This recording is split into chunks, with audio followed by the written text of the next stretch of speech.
احمس نے ابن بریدہ سے، انہوں نے یحییٰ بن یعمر سے روایت کی، انہوں نے کہا کہ سب سے پہلا شخص جس نے بصرہ میں تقدیر سے انکار کی بات کی معبد جہنی تھا۔ میں یعنی یحییٰ اور حمید بن عبد الرحمن حمیری حج یا عمرے کے ارادے سے نکلے۔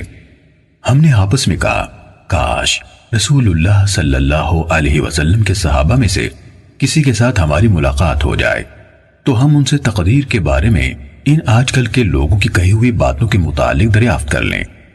توفیق الہی سے ہمیں حضرت عبداللہ بن عمر بن خطاب رضی اللہ عنہما مسجد میں داخل ہوتے ہوئے مل گئے۔ میں اور میرے ساتھی نے ان کو درمیان میں لے لیا، ایک ان کی دائیں طرف تھا اور دوسرا ان کی بائیں طرف۔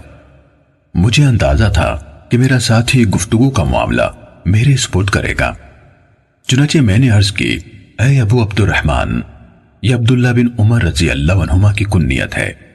واقع یہ ہے کہ ہماری طرف کچھ ایسے لوگ ظاہر ہوئے جو قرآن مجید پڑھتے ہیں اور علم حاصل کرتے ہیں، اور ان کے حالات بیان کیے۔ ان لوگوں کا خیال ہے کہ تقدیر کچھ نہیں، یعنی ہر کام نئے سرے سے ہو رہا ہے، یعنی پہلے سے اس بارے میں نہ کچھ طے ہے نہ اللہ کو اس کا علم ہے۔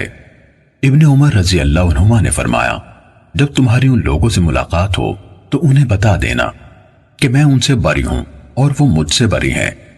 اس ذات کی قسم جس کے نام کے ساتھ عبداللہ بن عمر حلف اٹھاتا ہے، اگر ان میں سے کسی کے پاس احد پہاڑ کے برابر سونا ہو اور وہ اسے خرچ بھی کر دے تو اللہ تعالیٰ اس کی طرف سے اس کو قبول نہیں فرمائے گا یہاں تک کہ وہ تقدیر پر ایمان لے آئے۔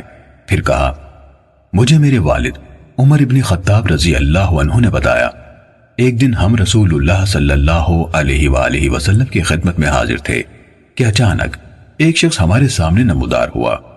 اس کے کپڑے انتہائی سفید اور بال انتہائی سیاہ تھے۔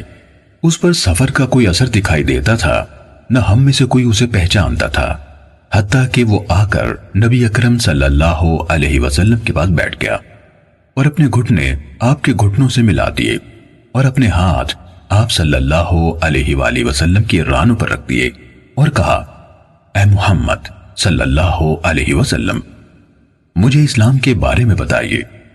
رسول اللہ صلی اللہ علیہ وسلم نے فرمایا، اسلام یہ ہے کہ تم اس بات کی گواہی دو کہ اللہ تعالیٰ کے سوا کوئی عبادت کے لائق نہیں اور محمد صلی اللہ علیہ وسلم اس کے رسول ہیں۔ نماز کا اہتمام کرو، زکوٰۃ ادا کرو، رمضان کے روزے رکھو، اور اگر اللہ کے گھر تک راستہ طے کرنے کی استطاعت ہو تو اس کا حج کرو۔ اس نے کہا، آپ نے سچ فرمایا۔ حضرت عمر رضی اللہ عنہ نے کہا، ہمیں اس پر تعجب ہوا کہ آپ سے پوچھتا ہے اور خود ہی آپ کی تصدیق کرتا ہے۔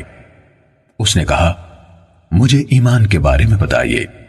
آپ نے فرمایا، یہ کہ تم اللہ تعالیٰ، اس کے فرشتوں، اس کی کتابوں، اس کے رسولوں اور آخری دن یعنی یوم قیامت پر ایمان رکھو اور اچھی اور بری تقدیر پر بھی ایمان لاؤ۔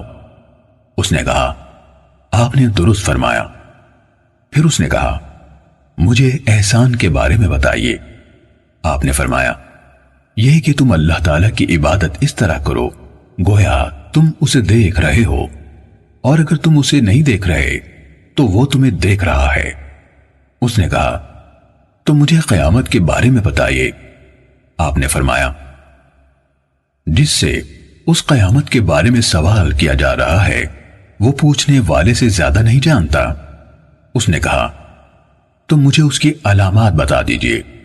آپ نے فرمایا، علامات یہ ہیں کہ لونڈی اپنی مالکہ کو جنم دے، اور یہ کہ تم ننگے پاؤں، ننگے بدن، محتاج، بکریاں چرانے والوں کو دیکھو کہ وہ اونچی سے اونچی عمارتیں بنانے میں ایک دوسرے کے ساتھ مقابلہ کر رہے ہیں۔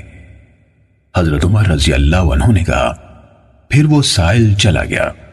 میں کچھ دیر اسی عالم میں رہا، پھر آپ صلی اللہ علیہ وآلہ وسلم نے مجھ سے کہا، اے عمر، تمہیں معلوم ہے کہ پوچھنے والا کون تھا؟ میں نے عرض کی، اللہ اور اس کا رسول زیادہ آگاہ ہے۔ آپ صلی اللہ علیہ وآلہ وسلم نے فرمایا، وہ جبرائیل تھے، تمہارے پاس آئے تھے، تمہیں تمہارا دین سکھا رہے تھے۔ صحیح مسلم حدیث نمبر 93